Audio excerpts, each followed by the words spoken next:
अस्सलाम वालेकुम। मोहम्मद हामिद आपकी खिदमत में हाजिर है। आप देख रहे हैं वाई स्टॉक्स। नाज़रीन, मौजूद हूँ इस वक्त लियाकत बाग के मकाम पर।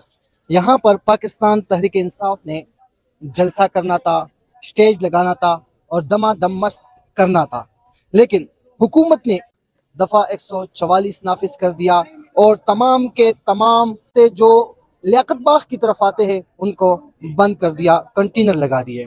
यहाँ इस मकाम पर आप देखें कि रोड मरी रोड, जो कि जलसों के लिए, एहतजाज के लिए, ये लियाकत बाग का मकाम बहुत ही मशहूर है, जाना पहचाना चौक है लियाकत बाग का।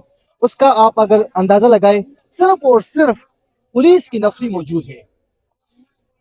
अब उसके बाद जब पाकिस्तान तहरीक इंसाफ के चेयरमैन इमरान खान के कहने पर जलसा कैंसिल कर दिया गया, तो उन्होंने एहतजाज की कॉल दी। एहतजाज के बाद ये सूरत हाल है कि कोई भी कारकुन, अगर 5-6 कारकुन एक जगह पे पुलिस देखते हैं इकट्ठे, तो दफा 144 को मद्देनजर रखते हुए उन कारकुनों को गिरफ्तार कर लिया जाता है या उनको तितर बितर कर दिया जाता है।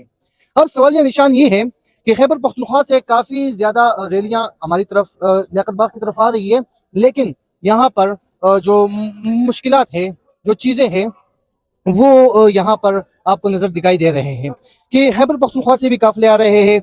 जैसा कि पाकिस्तान में किसी जगह पे आप देखें, अभी तक कोई भी पाकिस्तान तहरीक इंसाफ का काफिला नहीं पहुंचा। अभी हमारे साथ ही एक बंदे ने, जो पाकिस्तान तहरीक इंसाफ का कारकुन खुद को कहते हैं, उन्होंने बातचीत की, लेकिन पुलिस ने उनको भी गिरफ्तार कर दिया। इस तरह बातचीत करते हैं। ये मकाम आप देखें, यहाँ पर सिर्फ और सिर्फ पाकिस्तान के पंजाब पुलिस मौजूद है। यहाँ पर कोई भी कारकुन पाकिस्तान तहरीक इंसाफ का मौजूद नहीं। क्या ये जलसे जुलूस सिर्फ फेसबुक पर भी ही मजा करते हैं, या सामने आओ, बात करो, मुकाबला करो तो समझ आती है?